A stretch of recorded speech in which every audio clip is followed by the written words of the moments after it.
తాకట్లో ఉన్న మీ బంగారాన్ని విడిపించి ఆ రోజు ఆన్లైన్ రేటుకి కొంటాం. Sharma gold company. నమస్కారం, సుమన్ టీవీకి స్వాగతం. నేను మానస. ముందుగా అందరికీ కూడా వినాయక చవితి శుభాకాంక్షలు. ఈరోజు మనతో పాటు ఉన్నారు ప్రముఖ ఆధ్యాత్మికవేత్త, పంచాంగకర్త బ్రహ్మశ్రీ చిలకమర్తి ప్రభాకర్ శర్మ గారు. వారితో మాట్లాడదాం. గురుగారు నమస్కారం అండి. నమస్కారం అమ్మా. గురుగారు, ముందుగా మీకు వినాయక చవితి శుభాకాంక్షలు. మీకు సుమన్ టీవీ ప్రేక్షకులందరికీ వినాయక చవితి శుభాకాంక్షలు. అలాగే గురుగారు, వినాయక చవితి పండుగని మన సాంప్రదాయం ప్రకారం, మన ఆచారాల ప్రకారం ఈ వినాయక చవితి పండుగని అసలు ఏ విధంగా జరుపుకోవాలి తెలియజేయండి. చాలా చక్కటి ప్రశ్నమ్మా. మనకి సంవత్సరం మొత్తంలో అనేక పండుగలు ఉన్నాయి, అనేక పూజలు వ్రతాలు ఉన్నాయి. కానీ ఎన్ని ఉన్నా యావత్ భారతదేశం సనాతన ధర్మాన్ని ఆచరించేటువంటి ప్రతి ఒక్కరూ చేసుకునేటువంటి వ్రతం, చేసుకునేటువంటి పూజ ఏదైతే ఉన్నదో అది వినాయక వ్రతం, వినాయక చవితి రోజు చేసుకునేటువంటి పూజ. అందులోనూ ఈసారి 27 ఆగస్టు 2025 బుధవారం వినాయక చవితి వచ్చింది. చాలా విశేషం. విఘ్నేశ్వరుడికి మంగళవారం బుధవారం రెండు కూడా ప్రీతికరం. వినాయక చవితి కనుక మంగళవారం బుధవారం వస్తే అవి చాలా విశేషం. అందులో ఇక్కడ బుధుడి సంబంధం ఉండడం, చదువు, జ్ఞానం, అందులో సరస్వతికి సంబంధించినటువంటి యోగంతో కూడుకున్నటువంటి ఆ బుధవారం రోజు వినాయక చవితి రావడం చాలా విశేషం. ఇది అరుదుగా ఇలాగ బుధవారాలు మనకి చాలా తక్కువగా వస్తూ ఉంటాయి. బుధవారంతో కూడి రావడం కూడా ఈసారి మనం ప్రత్యేకంగా చూసుకుని 27 ఆగస్టు 2025 వినాయక చవితి వచ్చింది. ఇక మీరు అడిగిన దాని ప్రకారం వినాయక చవితి ఏ విధంగా చేసుకోవాలంటే, విఘ్నేశ్వరుణ్ణి మనం పూజించేటప్పుడు చాలా విశేషంగా, ఎందుకు వినాయకుడు పూజ అంటే విఘ్నాలను తొలగించేవాడు గణేశుడు.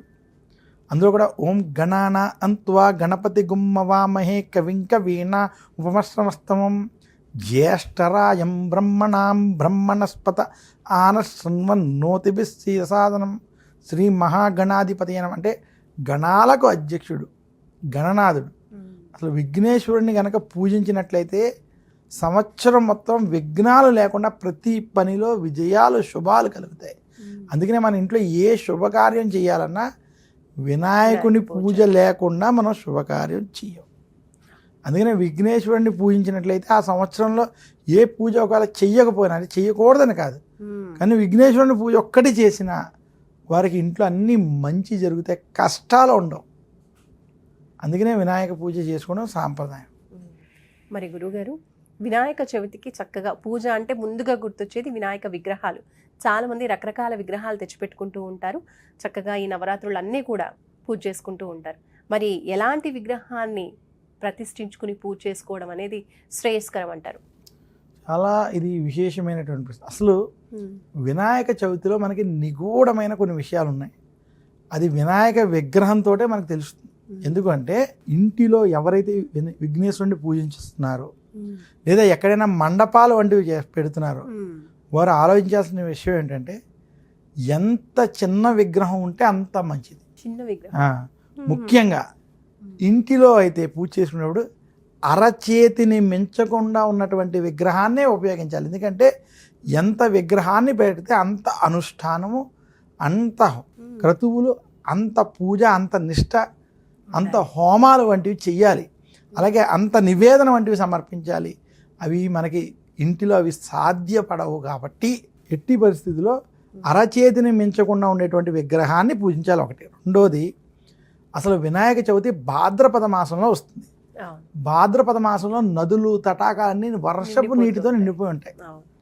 మనం అక్కడికి వెళ్ళి ఆ నదులు, తటాకాలు ఉన్న చోట బంకమట్టిని తీసుకుని ఆ మట్టితో పూజించే వినాయకుడే శ్రేష్టం, అదే ఫలితం లభిస్తుంది. మీ దగ్గర డబ్బు ఎక్కువ ఉంటే వెండి, లేదా ఇంకా డబ్బు ఉంటే బంగారంతో వినాయకుడిని చేసి తెచ్చుకుని దాన్ని పూజ చేసి దాన్ని దానం ఇవ్వమంది శాస్త్రం. మీ దగ్గర అంత డబ్బు ఖర్చు పెట్టాల్సిన పరిస్థితి అవసరం లేదు అనుకున్నా కూడా మట్టితో చేసిన విఘ్నేశ్వరుడినే పూజించమంది. ఎందుకు మట్టితో చేసిన విఘ్నేశ్వరుడిని పూజించమంది అంటే ఇందులో కూడా చాలా నిగూఢమైనటువంటి స్థితి ఉన్నది. మనం ఎందులోంచి వచ్చాము? ఈ సృష్టి అంతా కూడా, మనం అంతా, ఈ ప్రకృతి అంతా కూడా మట్టి నుంచి వచ్చాం. అసలు ప్రకృతి బ్రహ్మ విష్ణు మహేశ్వరులు ఈ సృష్టి అంతా కూడా ఒకే పదార్థము నుంచి వచ్చినది. గుణము లేనటువంటి నిర్గుణముతో కూడి ఉన్నటువంటి ఒకే పదార్థంతో ఏకమైనటువంటి ఒకే ఒక్క పదార్థం నుంచి వచ్చి తిరిగి ఈ శరీరం మళ్ళీ అదే పదార్థంలోకి చేరుకోవాలి. ఆ వచ్చిన పదార్థంలోంచి వచ్చి మనం అదే పదార్థంలోంచి చేరుకోవడానికి సూచనగానే ఈ మట్టి విగ్రహం మనకి ఎక్కడి నుంచి అయితే మనం ఆ విగ్రహాన్ని ఆ పదార్థంగా భావించి తీసుకొచ్చి ఇంటిలో పెట్టి భక్తితో పూజించి, విఘ్నేశ్వరుడు మోక్షానికి జ్ఞానానికి ప్రతీక. మోక్షం ఏ రకంగా లభిస్తుంది అంటే భక్తితో, భక్తి మార్గంలో జ్ఞాన మార్గాన్ని, జ్ఞాన మార్గంలో వైరాగ్యంతో కూడుకున్నటువంటి మోక్షాన్ని ఇచ్చేటువంటి వాడు వినాయకుడు. అందుకనే విఘ్నేశ్వరుని మట్టి విగ్రహాన్నే పూజించాలి వినాయక చవితి రోజు. అందులో ఉన్నటువంటి నిగూఢ తత్వాన్ని మనం తెలుసుకోవాలి. ఆ నిగూఢ తత్వాన్ని తెలుసుకోవాలంటే మట్టి వినాయకుడిని తీసుకొచ్చి అరచేతిని మించకుండా తీసుకుని ఆ విఘ్నేశ్వరుని భక్తితో పూజించి మళ్ళీ దాన్ని నిమజ్జనం అది చేసి ఈ రకంగా విఘ్నేశ్వరుని యొక్క విగ్రహం ఎలా ఉండాలి, ఈ పూజ ఎలా ఉండాలి అనేటువంటి విషయాలు సనాతన ధర్మంలో స్పష్టంగా చెప్పారు. గురుగారు, ఇంకా విగ్రహాన్ని తీసుకువస్తారు. చాలా మంది కూడా ఈ మధ్య అవగాహన పెరిగి కూడా మట్టి వినాయకుల్ని పూజించడం అనేది ప్రారంభించారు. అయితే విగ్రహ ప్రతిష్ఠ చేసిన తర్వాత చాలా మందికి ఉన్నటువంటి ఒక అపోహ కావచ్చు, అనుమానం కావచ్చు. అంటే ఏ రోజు నిమజ్జనం చేయొచ్చు? ఇంట్లో ఉన్న వాళ్ళైతే కొంతమంది 3వ రోజుకి తీసేస్తూ ఉంటారు, ఇంకొంతమంది 5వ రోజు. అంటే ఆ రోజులు కూడా మంచి రోజులా కాదా చూసుకుని విగ్రహాన్ని నిమజ్జనం అనేది చేస్తూ ఉంటారు. కాబట్టి ఈ సంవత్సరం ఏ రోజు నిమజ్జనం చేస్తే కనుక మంచిదంటారు? ఇప్పుడు విఘ్నేశ్వరుని యొక్క నిమజ్జనం ఏదైతే ఉందో అది చాలా ప్రత్యేకమైనది. ముఖ్యంగా చాలామంది తెలుసుకోవాల్సిన విషయం ఏంటంటే, మనం ఏ భగవంతుడిని అయితే పూజిస్తున్నామో విఘ్నేశ్వరుని పూజించిన తర్వాత ఆయనని నిమజ్జనం చేసేటప్పుడు భక్తి శ్రద్ధలతో ఆ కార్యక్రమం చేయాలి. ఆడంబరాల కోసం విపరీతమైనటువంటి శబ్దాలతో, సౌండ్లతో, లేదా ఇష్టం వచ్చినటువంటి పదార్థాలని భుజిస్తూ అసలు ఆ నిమజ్జనం వంటివి చేయకూడదు. అసలు సుమన్ టీవీ ద్వారా 2 విషయాలు నేను ప్రత్యేకంగా చెప్దాం అనుకుంది. ఏంటంటే, మట్టి విగ్రహాలనే పూజించాలి తప్ప ప్లాస్టర్ ఆఫ్ ప్యారిస్ వంటి వాటిని పూజించడం వల్ల వినాయక వ్రత ఫలితం లభించదు. పుణ్యం సంగతి దేవుడు పాపం చుట్టుకుంటుంది. దానివల్ల ఎలాంటి ఉపయోగం లేదు. ఒకటి. రెండోది, ఈ ఇష్టం వచ్చినటువంటి సౌండ్ పొల్యూషన్ వీటితో చేయమని ఎక్కడా శాస్త్రం చెప్పలేదు. వినాయక నిమజ్జనం చేసేటప్పుడు అసలు ఆ రోజు ఉపవాసం చేయాలి. ఆ నిమజ్జన కార్యక్రమం అయ్యేదాకా కూడా ఎటువంటి ఆహారం తీసుకోకూడదు. ఒకవేళ స్వీకరించాలన్నా విఘ్నేశ్వరుడికి సమర్పించినటువంటి ప్రసాదాన్ని స్వీకరించడంలో దోషం లేదు. ఎవరికైనా దాహం వేసిన తులసి నీళ్లు వంటివి స్వీకరించాలి. ఏది పడితే ఆ ద్రవ్యాలని తాగేయడం తీసుకోకూడదు. అలాగే ఎలాంటి పడితే అలాంటి ఆహారాన్ని చేయకూడదు. ఒకటి.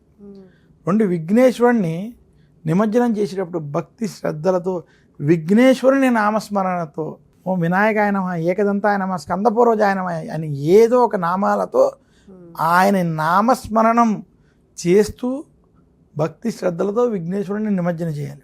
ఇంకా మీరు ఇంకో ప్రశ్న అడిగారు, ఏ రోజులు నిమజ్జనం చేయాలని.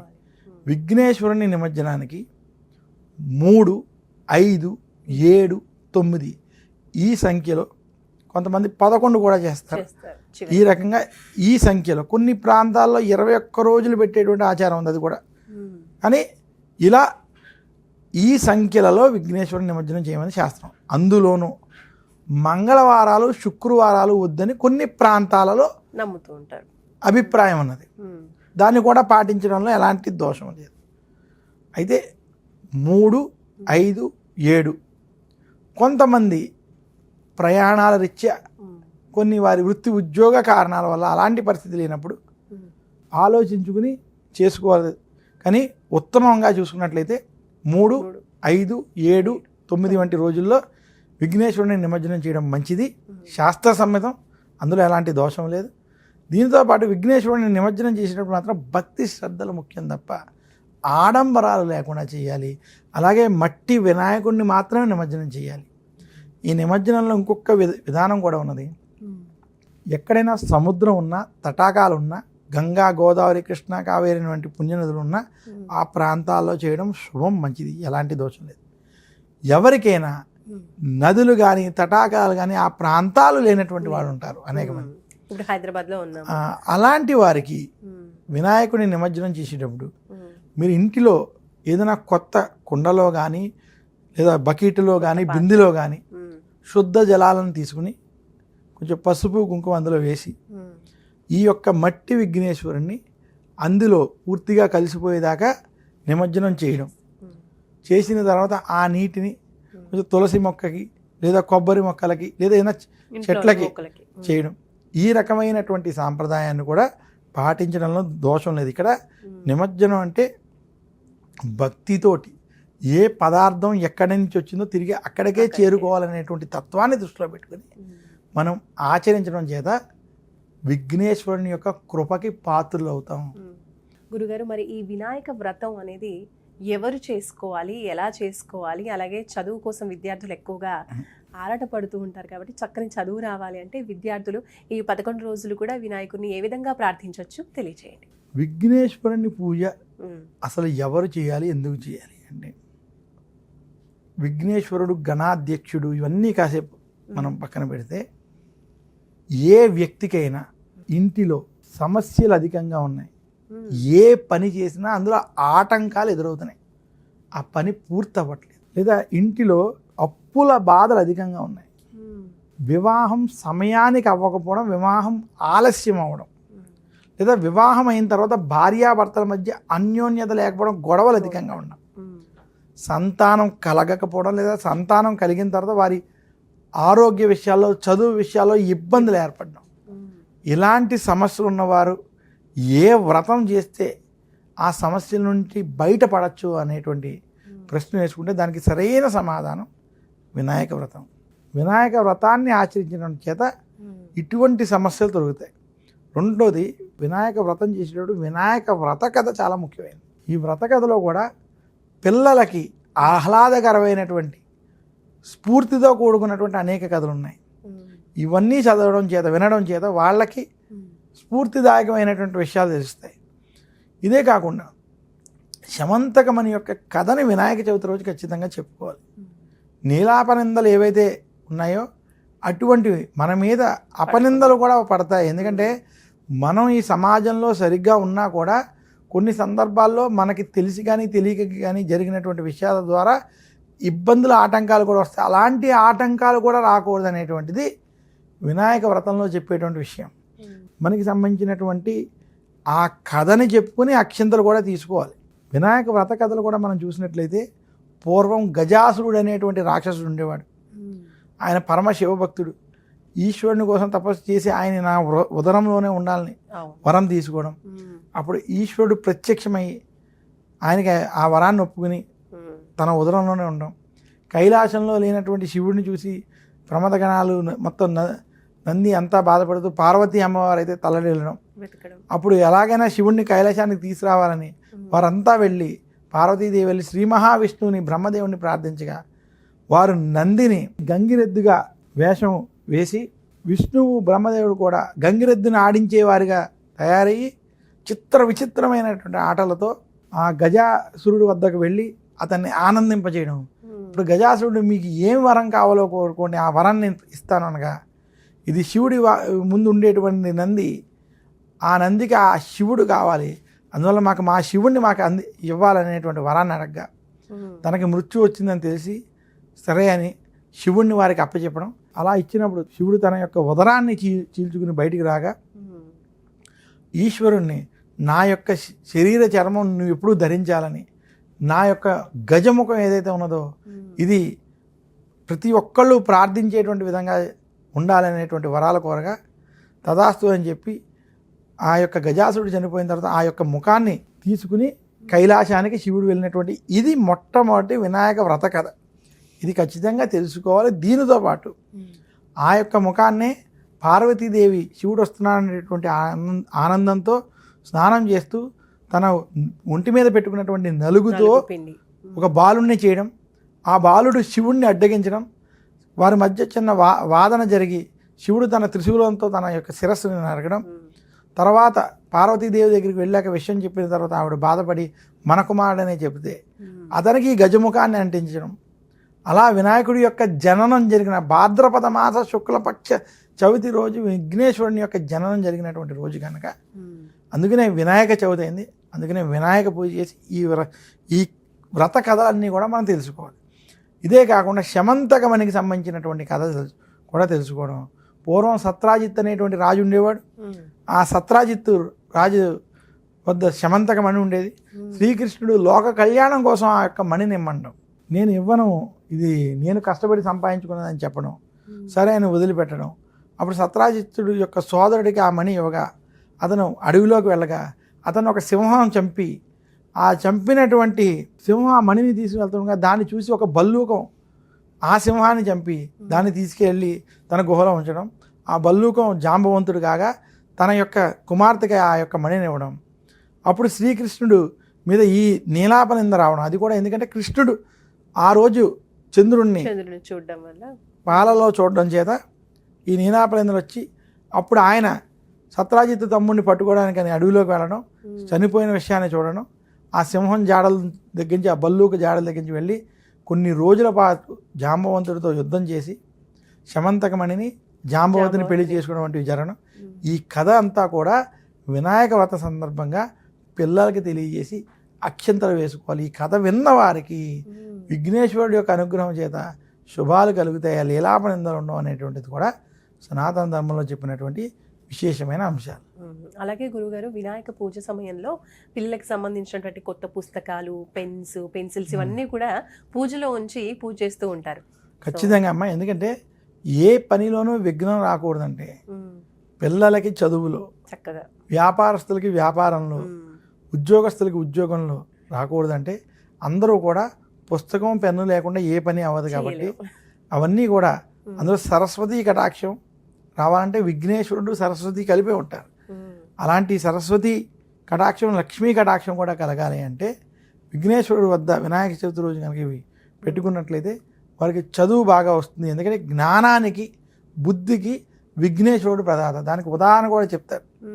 బుద్ధికి ఎందుకు వినాయకుడు అంటే వినాయక వ్రతంలో ఒక కథ ఉంది. దానికి ఒకసారి గణాలకి ఆధిపత్యం అవ్వాలి, ఎవరు అవుతారనేటువంటి ప్రశ్న వచ్చినప్పుడు నేను అవుతానని కుమారస్వామి, నేను అవుతానని వినాయకుడు పోటీ పడడం. అప్పుడు శివుడు ఎవరైతే ముల్లోకాలని ప్రదక్షిణ చేసి అక్కడ ఉన్న సకల తీర్థాల్లో ముందుగా స్నానం చేసి ఇక్కడికి వస్తారో వాళ్లే గణాలకు అధ్యక్షం వహిస్తారనగా అది విన్న వెంటనే కుమారస్వామి తన నెమలి వాహనంతో వేగంగా ప్రయాణం అయిపోవడం. అలా భూప్రదక్షిణ చేయడానికి వెళ్ళిపోతూ ఉండగా విఘ్నేశ్వరుడు నేను అలా వెళ్ళలేను, చేయలేనని ఆలోచించి బాధపడుతూ తన యొక్క బుద్ధిని ఉపయోగించి నా యొక్క తల్లిదండ్రులకి ప్రదక్షిణలు చేసినట్లయితే సకల తీర్థాల్లోనూ స్నానం చేసినట్టే, భూమండలం ప్రదక్షిణ చేసినట్టే అని తల్లిదండ్రులకి 3 ప్రదక్షిణలు చేయగా ఆ కుమారస్వామి ఎక్కడికి వెళ్ళినా వినాయకుడు అక్కడ స్నానం చేసి బయటకు వచ్చేస్తున్నట్టు ముందుగానే కనబడి కుమారస్వామి తిరిగి వచ్చి తన యొక్క ఓటమిని అంగీకరించడం. విఘ్నేశ్వరుడు యొక్క బుద్ధి, తెలివితేటలు, అలాగే విఘ్నేశ్వరుడు యొక్క మహిమ అక్కడ పిల్లలకి ఆసక్తిగా ఈ కథ ద్వారా చెప్పడం చేత అందుకనే విఘ్నేశ్వరుడిని సిద్ధి బుద్ధి కలగాలన్నా, జ్ఞానము కలగాలన్నా, మోక్షము కలగాలన్నా కూడా విఘ్నేశ్వరుని యొక్క అనుగ్రహం లేకుండా జరగదు అని మాత్రం శాస్త్రాలు తెలియజేసాయి. గురుగారు, వినాయక చవితి యొక్క విశిష్టత గురించి, అలాగే ఆ రోజు వినవలసిన కథల గురించి, ఆచరించవలసిన పూజా విధానాల గురించి కూడా మాకు చాలా చక్కగా తెలియజేశారు గురుగారు. ధన్యవాదాలు. ధన్యవాదాలమ్మా. చూసారు కదండి వినాయక చవితి యొక్క విశిష్టత. అలాగే అందరం కూడా మట్టి వినాయకుడినే పూజిద్దాం. అలాగే చూస్తూనే ఉండండి సుమన్ టీవీ. నమస్కారం.